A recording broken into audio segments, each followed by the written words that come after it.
bum bum bum bum bum bum bum bum. Sounds like some John Wayne music to me. What about you? Eh? It was just a casual chit chat I was having here in front of my computer about what I should do this evening. And I got this very distinct, I've been put off a long time.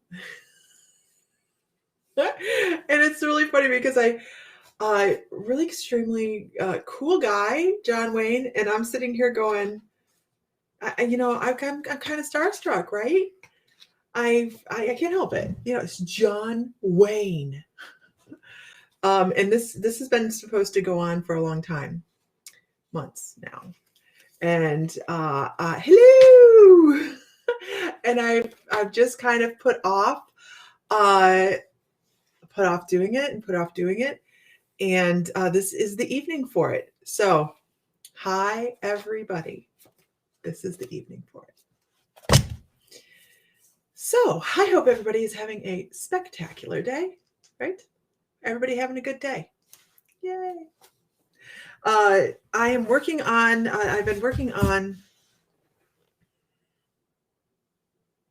you've been to his home and his museum? Really? That's so cool.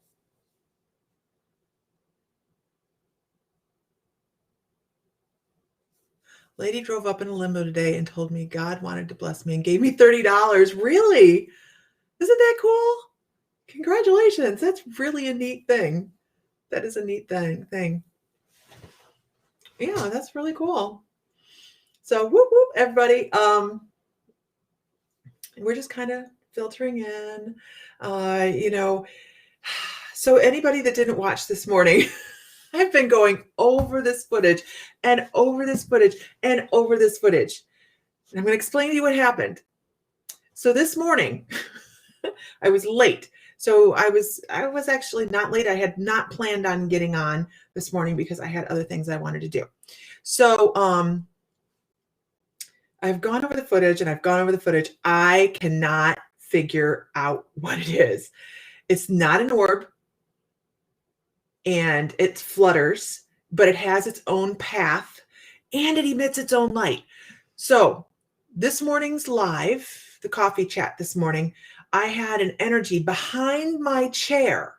Now, mind you, as a paranormal investigator, it would have had a shadow on it behind my chair. But it had its own light. You could see it was white behind me. It's just a flash but you could see it had its own path. It was doing its own thing.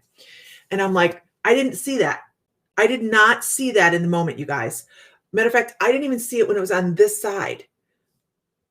When I saw it, the camera didn't catch it because it came over here.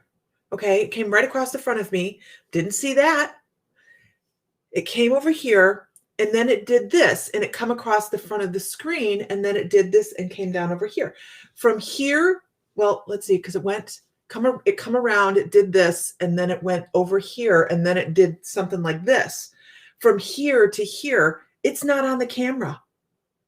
I saw it in the film earlier. I saw it on the live. I saw it. And I kind of went, because I expected to see a bug about the size of my thumbnail.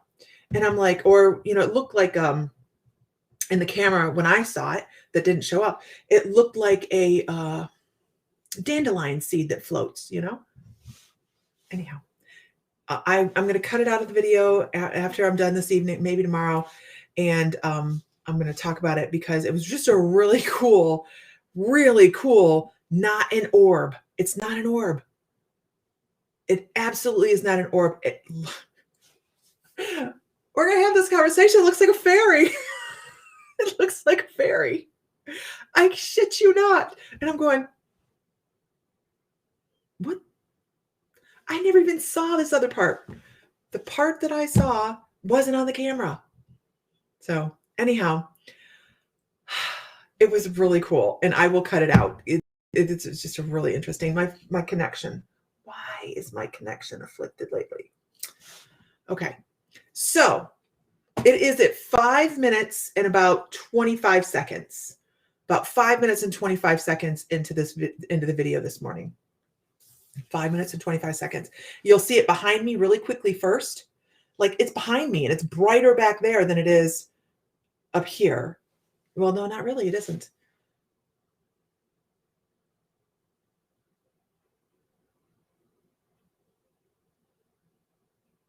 Yeah, it's really cool. Okay, so what we're talking about tonight, you guys, we're going to channel.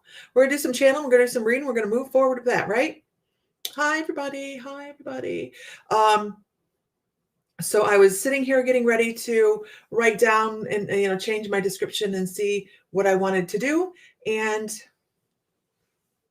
John Wayne was just really wanting to come across.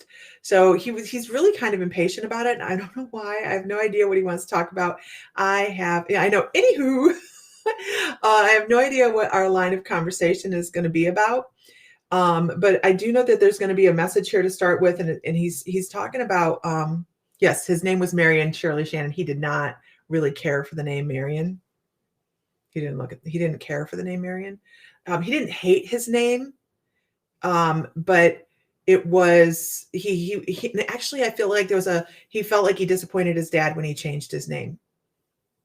I feel like he disappointed his dad, or he felt like he disappointed his dad when he changed his name. Hello, beautiful coconuts. But he's talking about, let's see, what are we going to talk about? He keeps showing me, I was waiting literally for you. You missed the morning coffee. You have to go watch it. Yeah, I decided to come on tonight at 7. Ooh, and I am on time too. A little early. So he keeps showing me the clip. There's a clip it's a meme. They've made it into a meme on Facebook where the kid's like, I don't know how to swim.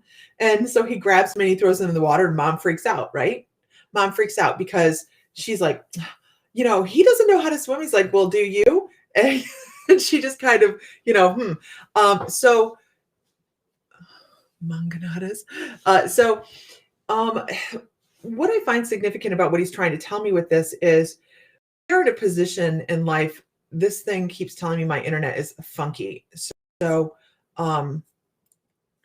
we're in an odd position in life right now.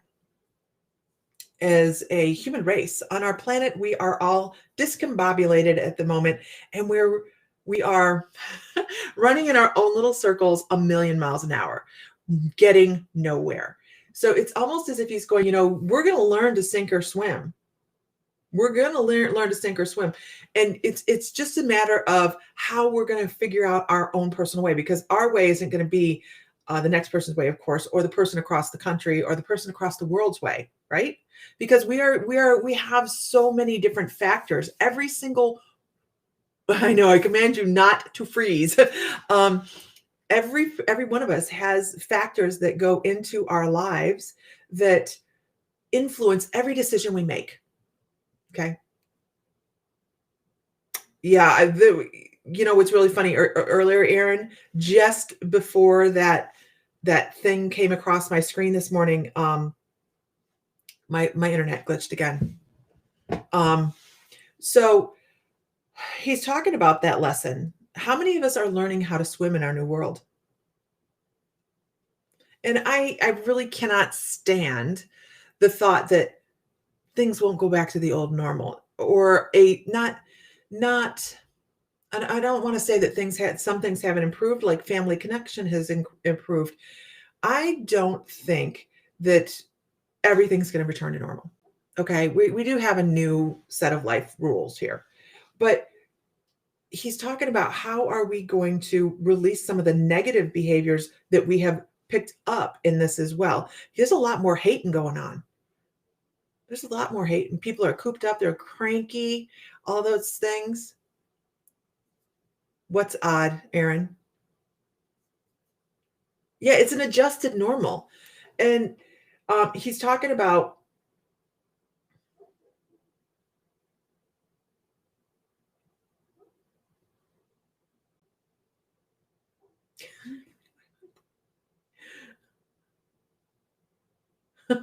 I get a reference.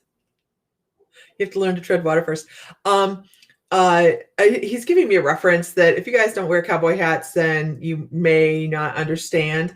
But he's giving me a cowboy hat reference because he's like, I'm John Wayne. What are you guys expecting here? You know, I know what you think of the physicality that I had. So he's gonna play that right there. But he's talking about cowboy hats. And when you buy a cowboy hat, you have to go for the perfect fit, right? If you don't get the perfect fit in your cowboy hat, what do? You have to take and get it stretched. You have to make it so that it fits. Oh yeah, it's odd. So that it fits you. Because here's what happens if you don't have everything in your life that fits you the way it's supposed to. You take off on your horse. This is embarrassing as well, by the way. If you do this in the horse ring, you're showing and you take off on your horse and all of a sudden your hat flows back because it didn't fit properly, right? And what do you have to do? You ride and hope nobody runs over your damn hat because those things are freaking expensive. But it is. We have to make our new fit. We have to get our new fit going on so we're not getting blown back. There's so many of us that have been blown back by this because we are, or clothes, like you say right now, or clothes, or you should see, I have my hobo jeans on. Sam hates these jeans. He hates these jeans. I went out in public in them today. So as we are moving forward in this situation we have going on in life, make it fit you. You know, make it fit you. Everybody's an individual. And you know, you hear me say that all the time with the spirituality. We're all individuals. We're all beautiful. We're all unique, right? But we are having to go from what we lived, boom, boom, boom, boom, boom. Our life got shook up, and here we are placed into a whole new. Some people have not left the house in months. Months, right? What are we talking about here?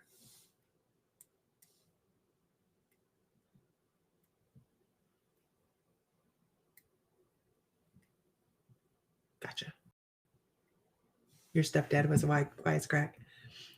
So yeah, I don't know if my internet's just being weird tonight or what the heck's going on.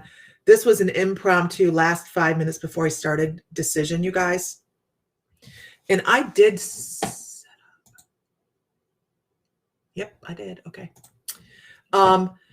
So I personally hate jeans, period. Oh, see, I'm either in leggings or jeans. Very well, if I'm in Hawaii, I'm in shorts, but I didn't leave the house in 1 week.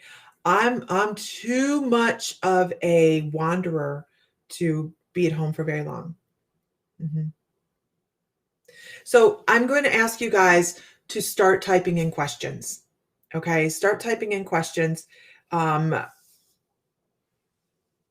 Really, his main thing here is we have a lot of emotional healing to do, and that we have to start stretching ourselves into the new fit. Okay, finding out what it is that because we have been through this is a big thing, you guys. This is a big thing. We think of it as like, oh, we got through it. Yeah, we got through it, and we have issue people. This is just an example. I went to Hobby Lobby today, and I walked up to the doors. Now, I'm not in the doors. In Oklahoma, there's a mask ordinance. I hadn't walked in yet, but I had my mask in my hand because I was trying to get my purse settled and do a couple other things. I walked out that door, and the lady coming out looked at me like she was like, because I didn't have my mask on. And I'm thinking, first of all, I felt a little unspiritual here. Not going to lie. I was like, go ahead. But that is also part of some of the things that we would, need to work on, right? Where I don't have to feel like I'm doing something wrong because I'm not conforming to what somebody else thinks. And that's not it at all. I'm all about taking care of somebody else's fear factor in relationship to the virus. I don't want anybody else to be nervous. I don't want to make anybody nervous, right? None of us do. So I was putting my mask on, but she was looking at me like I was a bug. And I thought, well, must be high up in the sky there. But uh, it happens when you go against the arrows, right? It does.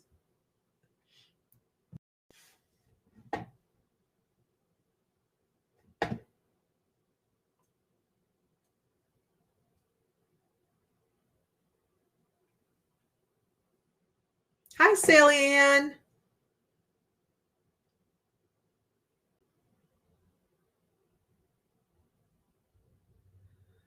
Okay, let me see.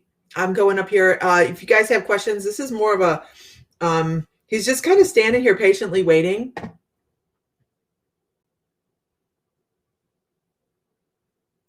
of those people that didn't leave the house. Now that's another aspect of this as well. Emily Renee says she didn't leave the house because of the fear of the actual virus. So I mean that there's people that we operate from different levels. Now I never stayed home because of the fear for myself. Sam doesn't have a great pair of airbags sometimes, so I try to stay away from other things so not to maybe get him ill, but there's different levels and layers of this, right? I know, ding. Your grandpa's hero, right? A lot of people's heroes.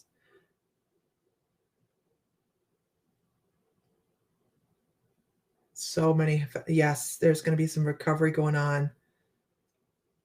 Okay. How bad was he allergic to horses? Um, he talks about his hands chapping. He talks about his hands more than anything would break out in like a Hy-Vee kind of thing, and it was an allergy, like a respiratory allergy.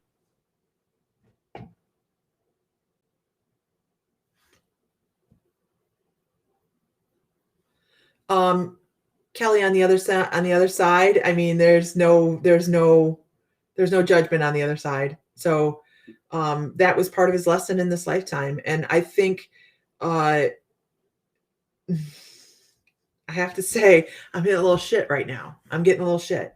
So I have to say that some of this is optics. And I know he has said some things that are put down on paper, but he also says that he had some wonderful black friends. So I know that we have a perception that he was extremely racist because of some of the things that were put down. But he says he also had some really great black friends. So um,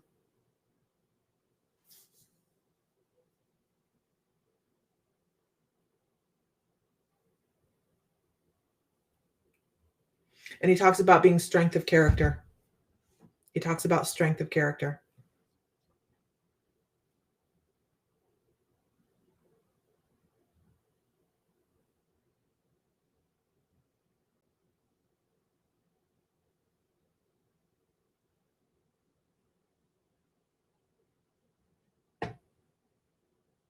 After seeing what is on this tree today, can talent be cultivated? Honestly, there are some great actors, but most of it is just pandering, right? Um,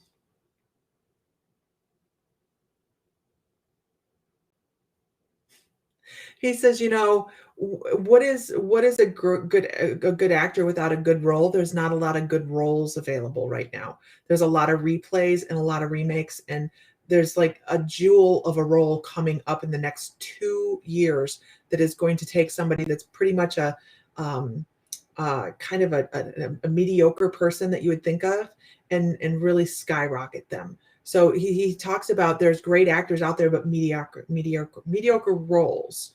So, and if you think about that, I mean, that's like really accurate. We haven't had hardly any great movies, not counting this year, because this year is like the pit of hell, right? So for the movie theaters. And I'm surprised any of them are still functioning. I really, really am. But he's like, there's something great and coming to the screen, and it's going to propel somebody up to a new level of their career, and people are going to see them differently. What does he think of the movie industry now? You want the answer I got? The true answer that I got? It's shit.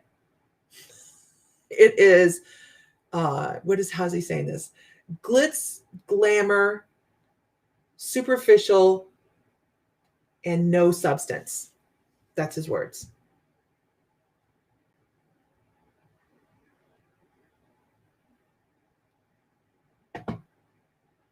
Must have been Butthole People Day. Sally Ann, we're doing John Wayne. We grew up on, we grew up on John Wayne. Just grew up.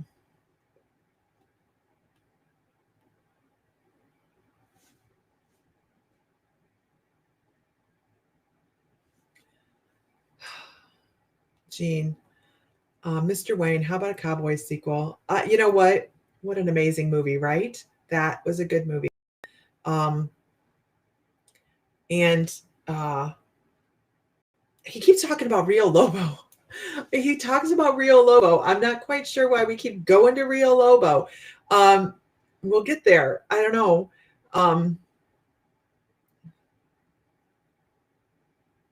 There anybody that does a cowboy, if they were to do a cowboy sequel, it wouldn't do it. The two meals for Sister Sarah. He says he has a potty mouth. I can't say that. It could be kids on here. He talks disparagingly about the mule that was on that one. He did not like that mule that she rode for the first part of the movie. No, she rode that thing through the whole thing, didn't she? God, it's been forever since I've seen that one.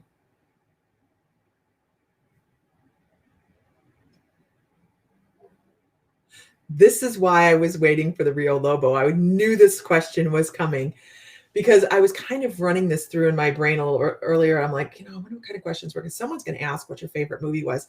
And immediately he talked about Rio Lobo, and I haven't seen his military ones that I'm aware of. He talks about a military one where he played somebody high up in the military. He talks about those two being his favorite movies. And I feel like it was the company of the other actors for Rio Lobo. He's showing.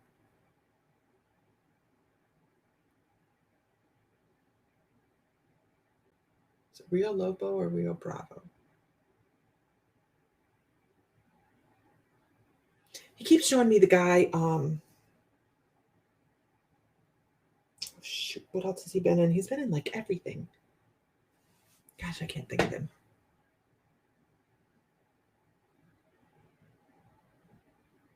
Many asthmatic staff members at work have had very few problems with it because we wear masks all the time.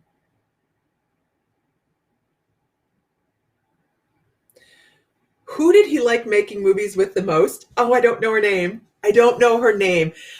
He's kind of sassy. He's kind of funny. He has a very dry humor. Kate, her name was Kate in the movie. I'm horrible at titles, you guys. I'm horrible at titles. But he shows me the redhead. Somebody on here will know it. The redhead that was his wife in the one, and they were fighting. And what was her name? He thought she was hysterical. He thought he loved picking on her. But he also liked being, and that's his favorite movie that he did because of the people in it. What I think was Rio Lobo. Rio Lobo or Rio Bravo. Had Kentucky? No, what was his name? What did they call him?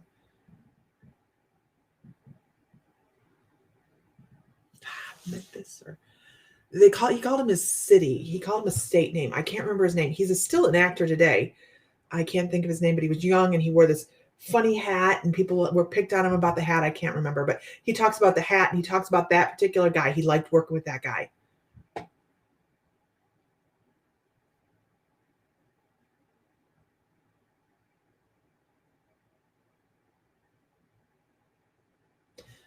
Nicole says, how did he pass?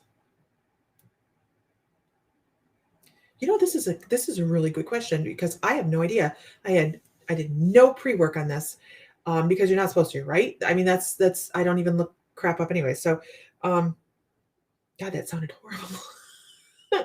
But I mean, I know that some people do. Why did I talk about that? I get a gut up feeling.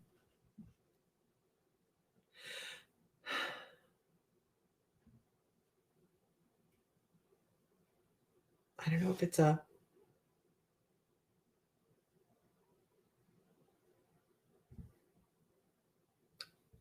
get a chest and a gut feeling. A chest and a gut feeling. Sidney Poitier. No.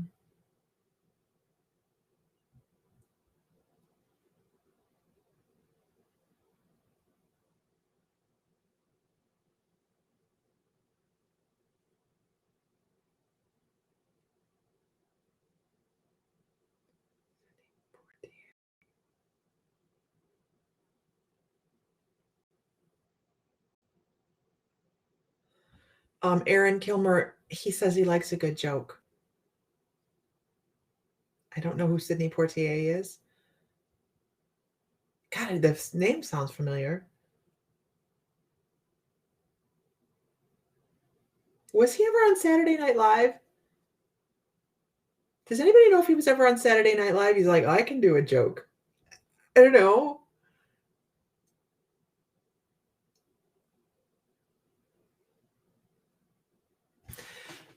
This is a great question.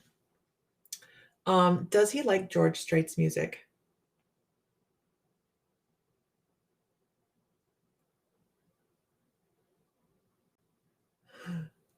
Really?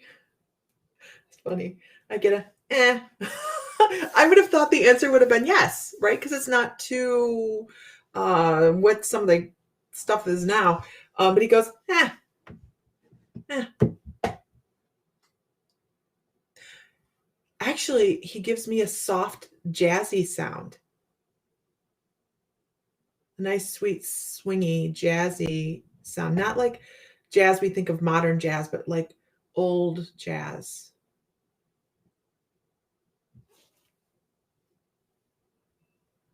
And Kelly, this goes with that, by the way, because he says, my friend played jazz. I don't know who it is. I have no idea who it is. Did he want to be an actor?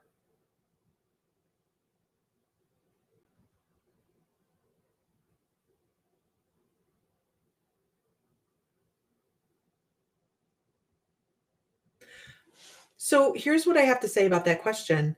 He's showing me synchronicities. He's like, we take what life gives us, and I was hungry, and I would have done whatever I needed to be to move to be, he was, and by hungry I don't mean he was like starving to death. I mean he was hungry for work. He was hungry to be doing something. And when something falls in your lap, you grab a hold of it and you take a hold and you just run with it. He said he was really uncomfortable in the beginning. He felt like his smile was fake. Oh, I understand that. Okay. So he wants to talk about why he felt like his smile was fake. Uh, he didn't smile enough for the camera in the beginning, and they wrote him on it. They wrote him on this, that he was not such a big, broad smiler. He was very broody, and I feel like he had issues where he had been hurt. His heart hurt. He had some, not depression. I don't want to call it depression. I want to call it maybe some small anger issues that he was trying to work out. I don't know what his relationship was with his dad. It's like rocky, up and down, up and down, up and down. He really wanted to make his family proud of him because he was achieving things that other people in the family weren't able to do, like achieve money levels that other people in the family weren't able to do. I don't feel like his family was super poor or anything that I can pick up on, because I mean I see nice, he had on clothes, that were decent. But he said it was presented to him. It was presented to him. I don't know. It has been a dry run, hasn't it, Gene? A dry run. courage is being scared to death and saddling up anyways. Hey, Nicole, do you have any horses? I've done this on multiple occasions. I got thrown really bad one time. Our kids were little and we owned the salon. And I mean, my hands were the money makers. And I sprained my arm really bad. This horse went bucking up a hill. Okay, you just imagine this. This is horrific. It was horrific at the moment. I had on shorts. No, don't do this.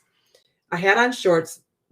My shorts, the crotch of my shorts got stuck in the saddle horn, and because the horse was bucking uphill like this, and I couldn't get off the horse because I was getting disrespected.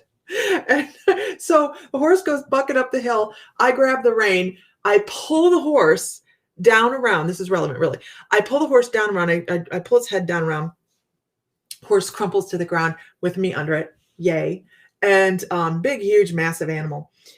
And I got hurt. And my kids are off inside going, Mom, do it again. Do it again. It was not cool.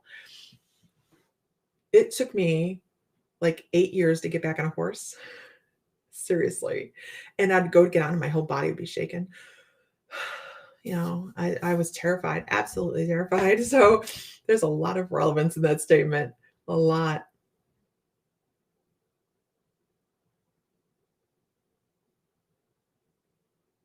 Who did he respect as an actor?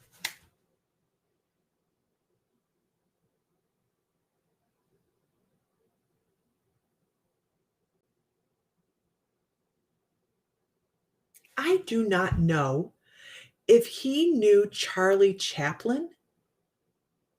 I don't even know if there's a timeline overlap with their lives. I have no idea.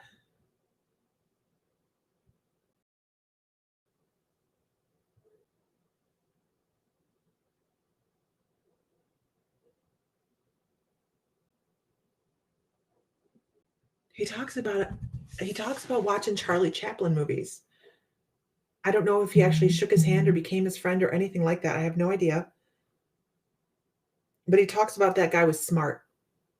That guy was smart. And he keeps showing me the Brat Pack, not the Brat Pack, the Rat Pack. He keeps showing me the Rat Pack. Absolutely. I don't know if him and Dean Martin were friends, but I keep seeing Dean Martin, and I keep seeing Sammy Davis Jr.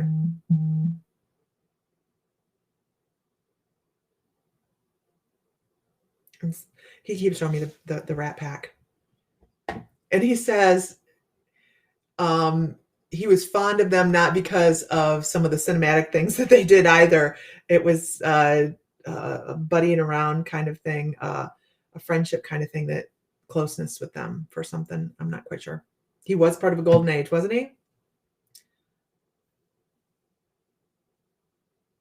Christine Emerson, if he couldn't have been an actor, what would he have been? He shows me he likes working. He liked working with wood.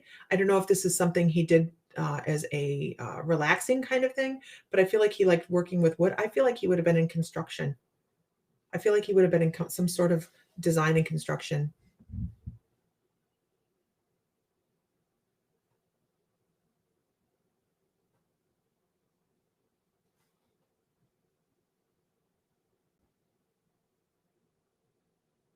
What's going on with Leslie? I'm missing something. Is that who it was? Margaret O'Hara? Is that the redhead Margaret O'Hara? Lisa Phillips, is that her name?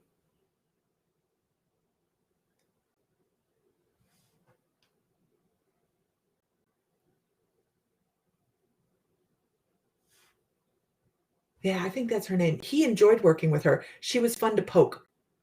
And not like poke, but like he liked picking with her.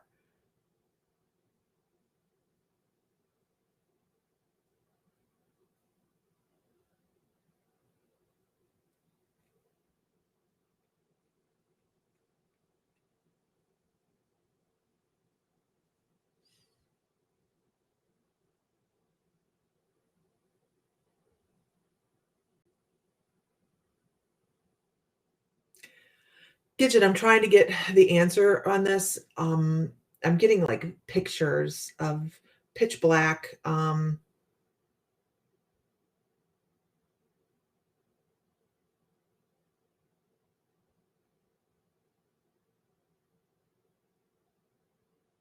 Almost looks like an oil sheen.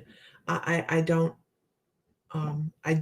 because he's just giving me visual references on that, so I don't know the actual name of the movie.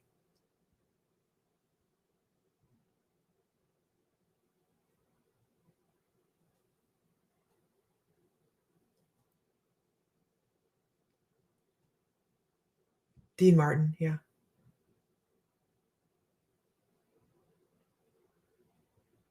Yeah.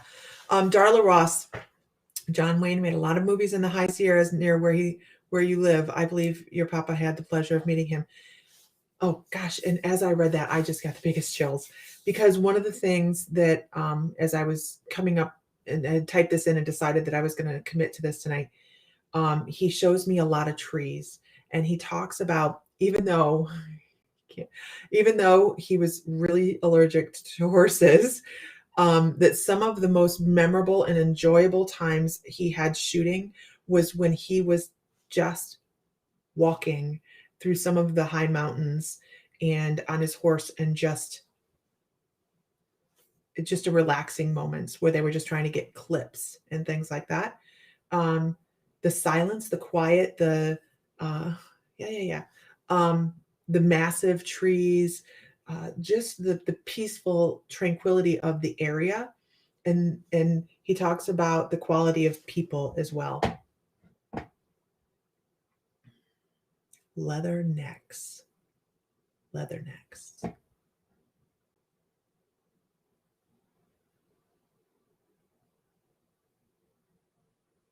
Maureen O'Hara. It's Maureen O'Hara. Oh, he did. McClintock. Angel, thank you. Thank you. I can't even believe that I couldn't remember that. Catherine Hepburn. Um, he calls her a particular woman. He calls her a particular woman. Um,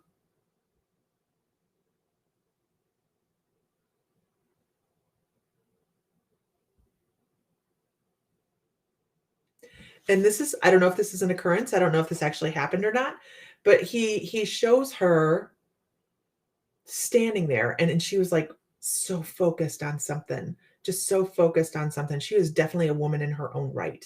Okay. Uh, and I believe what he's showing me here is he like picked a flower. It looks like a white daisy. He picked a white daisy and she was so concentrated on something. And he walked over and he gave her a daisy and the smile on her face. He talks about she could go from concentration to like this and just it rolled off of her as this whole energy of love that she had a really big heart, but she was a particular woman. I don't know what he means. It's some kind of O'Hara girl, guys. It's something like that. Maureen O'Hara. Yeah, I think that's it.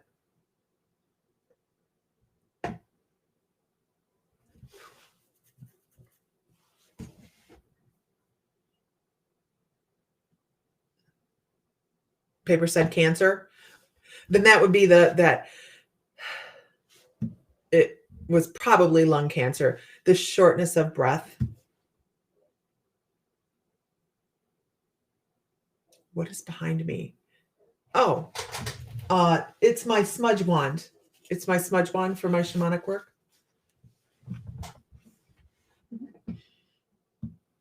Lung cancer. Okay. Did your family greet you? Absolutely. Absolutely. Mm-hmm. Never, ever, ever doubt, you guys, that everything on the other side is peace and we are greeted and loved. And was it stomach cancer?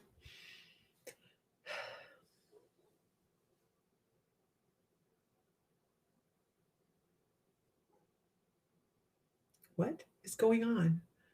You thought someone was sitting there writing on the table beside the chair. That thing? Red-haired Ron Howard. He was a cute little guy, wasn't he?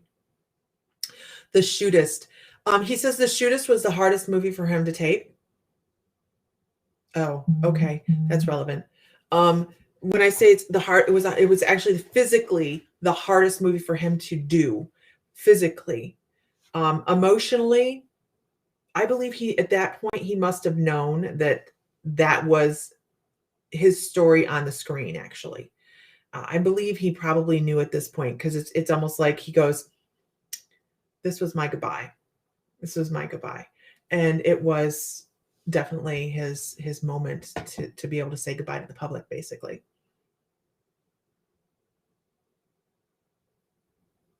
Yeah, I don't even know what that little thing is. When you slow it down, you can see. I have no idea what that is. It was not a bug. I can tell you that. I looked for it because I thought it was a bug. I'm like, why is there a bug? The confusion on my face was, why is there a bug out? Why would there be a little fluttery bug out? Because I only saw it in the screen. I never saw it here because I looked for it and it wasn't there. So I don't know.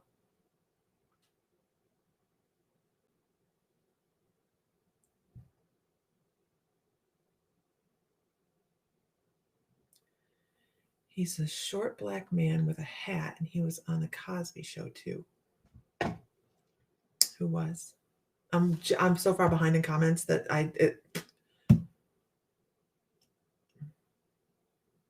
the Sons of Katie Elder was a good one. To Serve with Love. Not seen that one.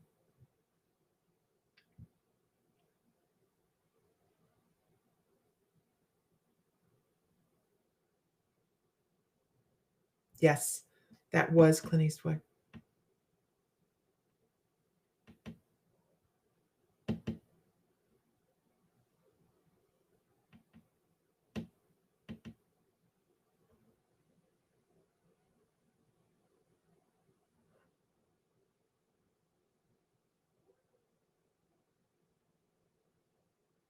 I'm reading, guys.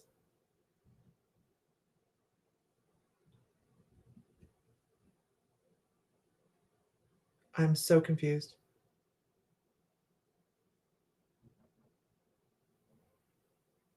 Ella Fitzgerald. Yeah, kind of like Ella Fitzgerald music. That's how far behind I am, guys. That's why I'm like some of these comments. I'm like, I don't know. Um,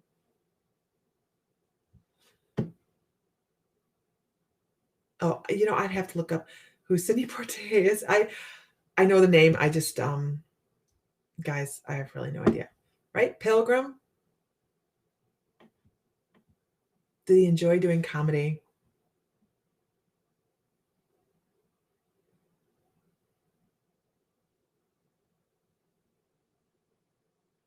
He found it harder. Or better to say, he found it harder to get comedic roles that would fit with him because of everybody knew him. It was harder to get a role that would be believable for him to be in.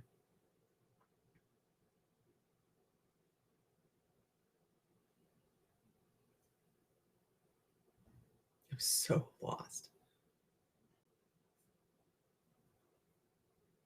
Yeah, I don't know what that thingy was. It was weird. It was written that he went to stunt work at a studio. He was spotted. Oh, so that's where he would have gotten that when somebody hands you something, you take it, right? Yeah, I've never seen those two movies either. I've not seen them. To Serve with Love and Guess Who's Coming to Dinner. I haven't seen them. Used to like the one named Sugar and fed her apples and groomed her every weekend.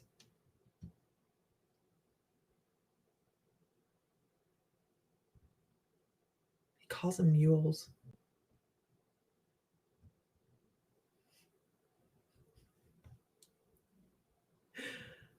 I call mine names too.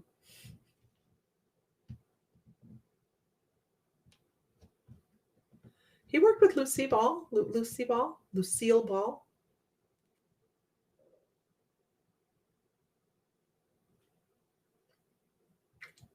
Okay. He says that's one crazy redhead. Whatever. Yes, we work with John Wayne.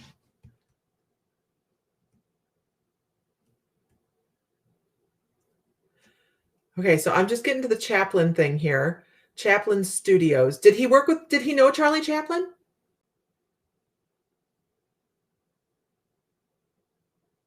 Judy Garland was in that pack too. I can say he says he didn't care for some of her behavior.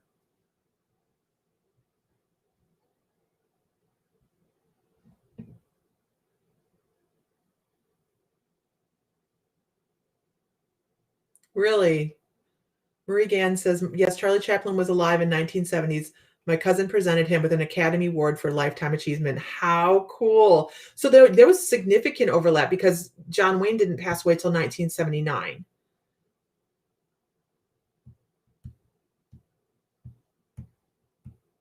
Right? I was 8. My dad grieved.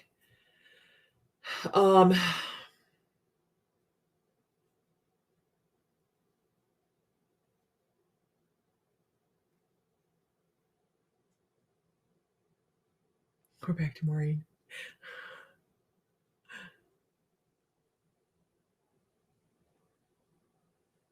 What's a blanket? What are we talking about?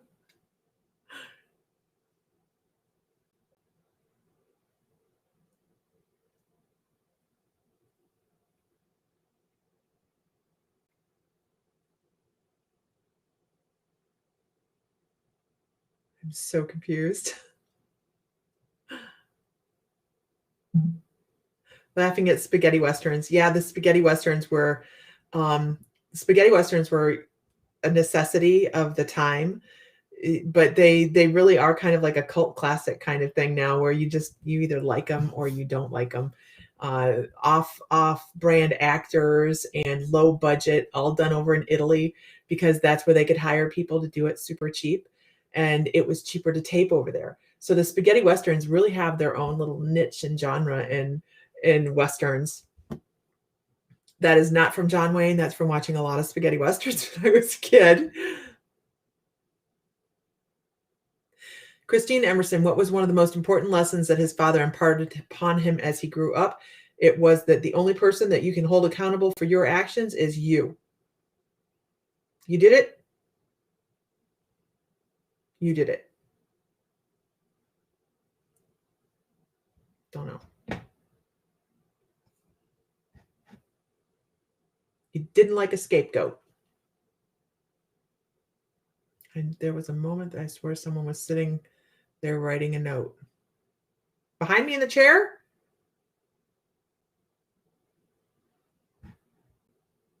Rooster Cogburn. He did like working with Katharine Hepburn.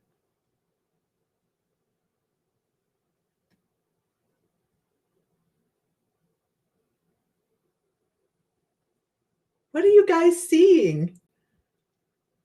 You guys, what are you seeing? Because you guys are freaking me out now. True Grit. No, True Grit didn't have Katharine Hepburn in it. No, that had that girl. I can't remember her name. Katharine Hepburn was a wonderful lady. Don't. There's my husband.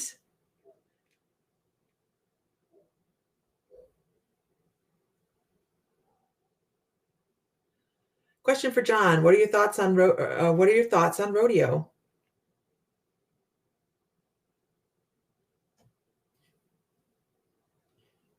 You're not allowed to shoot the messenger. These horses are put there to ride. These horses are put there to ride. Treat an animal with kindness, and you'll get their whole heart. Basically, you can see their heart, not see their heart, but you can see it in their strength of their athleticism.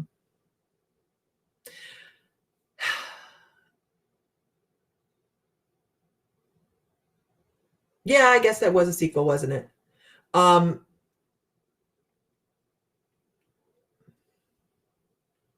It's Sam. Yes, we are talking about John Wayne. What does he feel was his greatest accomplishment? I love his answer. Being a father. I don't know that he was always the greatest dad, but it was his greatest accomplishment.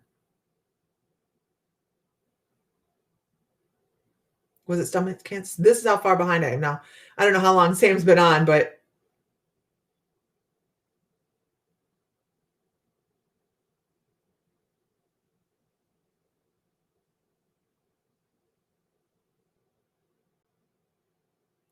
how did he like working with Lauren Bacall?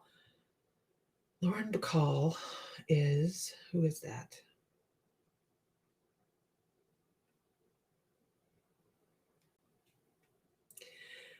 The information that I get as I'm trying to pull up a vision of what her face is she had a pretty high horse.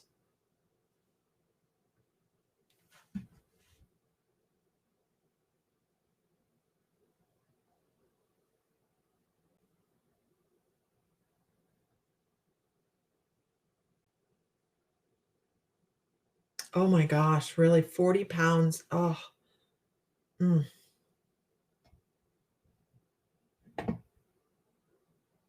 Sing us a song, John. No, that ain't happening.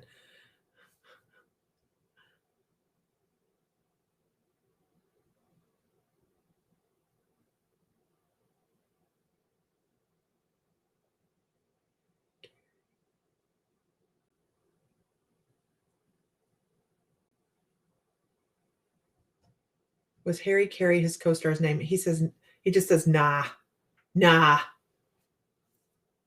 It wasn't his real name, or it feels like a um, nom de plume.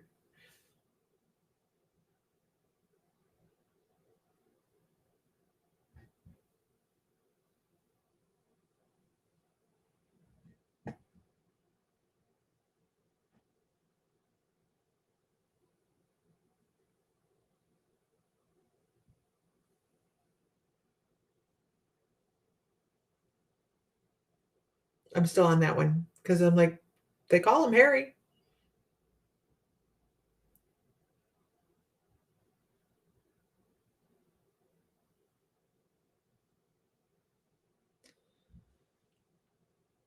Mr. Fry.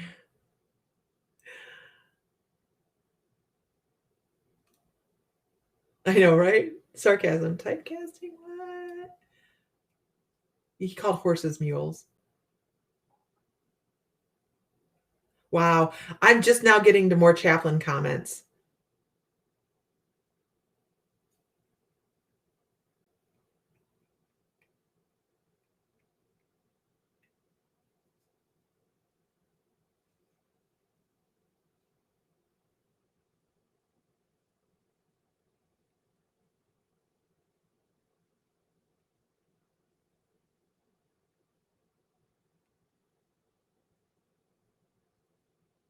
I'm scrolling, you guys. It has to be an optical illusion.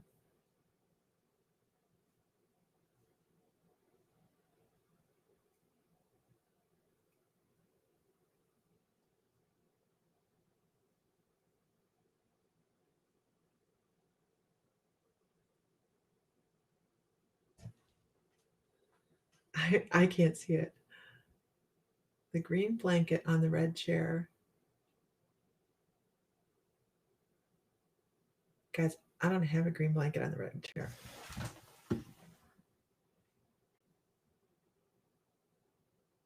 I have a black scarf on the chair. Just sitting on the arm of the chair, leaning over. Oh, I see what you're saying. Okay.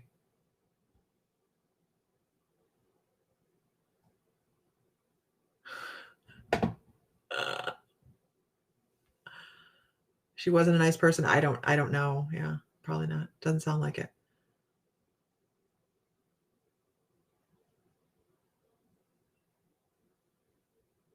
Is it Harry Carey Jr.? Is that a pseudonym though? Is that a nom de plume?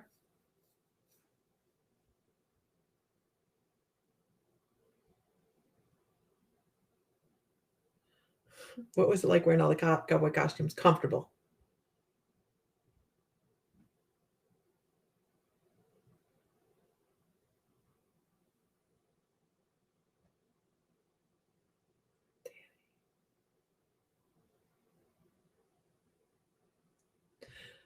Dana asks, do people who are fans like to meet up on the other side I get this. It's just not like that.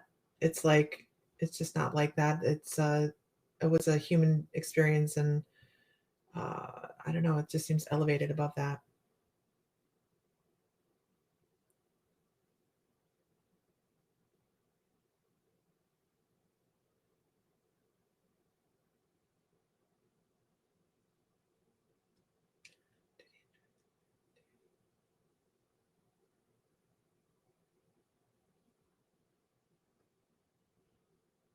I don't have an answer for that, Liz. Did he enjoy his meal with Danny?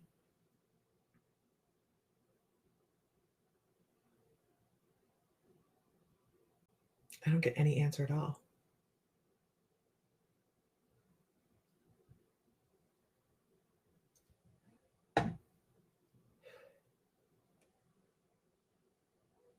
Sailing Ann. Any places? Question: Does is there any places he visits on a regular basis?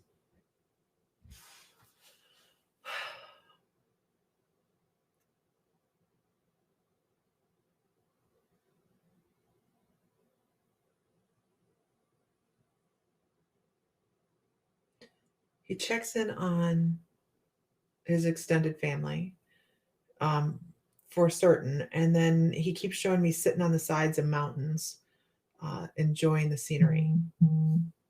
Peace, calm area. Um, Pretty much in the areas that he liked to ride when he was taping. I love John Wayne's first black and white Western. He was so young and handsome, and I know the name of it. I know the name of it because I think I bought my dad a video. I think I know the name of it. Um, Angel and the Bad Man. I think it's Angel and the Bad Man. At his museum, I felt his presence. Always felt like he was like family. You know, it's one of those actors that we become really close with, right? The ones that really connect with us because they have the issues that people have. And I mean, who actually had some of the issues that they had in the westerns and all that? But you know, we can relate to them on an emotional level. Yeah, absolutely. Um,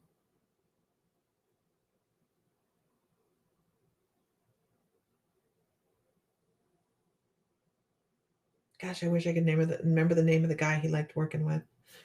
Hold on, I'll get it to you. Because he keeps quoting him, ride, pony ride, or ride Mississippi. They called him Mississippi. They called him Mississippi.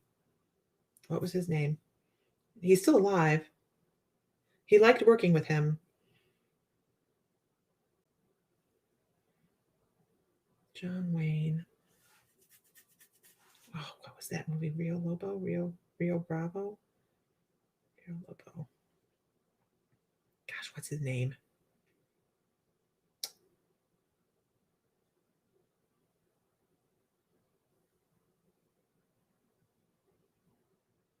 Victor French was in that? No, I didn't know that. Okay, it might have been Rio Bravo. Sorry. Now it's going to drive me nuts until I know. Oh, yeah, that's it.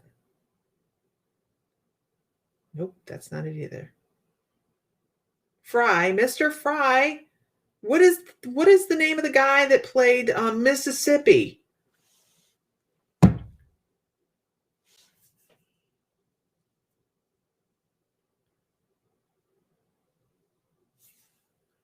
Is it Ride Sally Ride?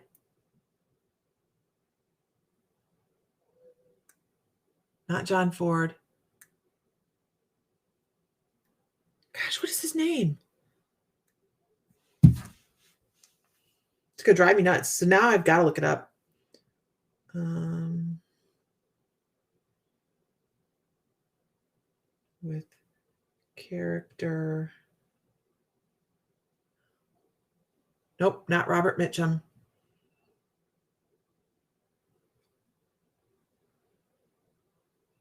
What is his name?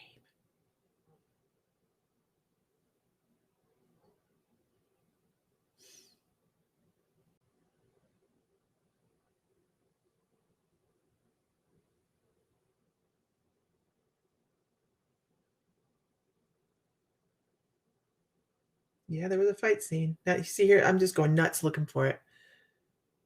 Okay. James Caan. James Caan. He liked working with James Caan. He thought he was a hell of a guy.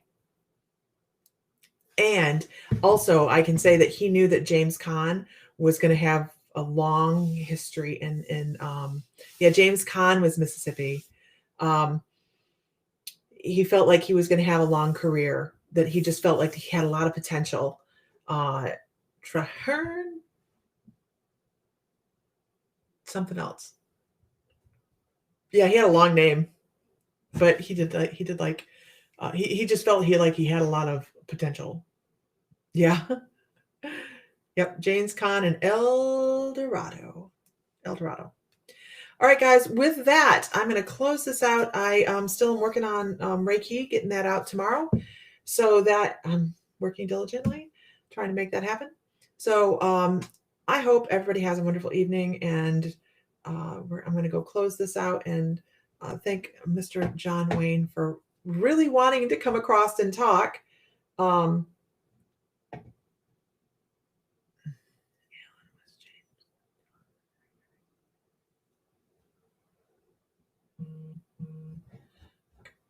We have a crystal sale Saturday at 11 a.m.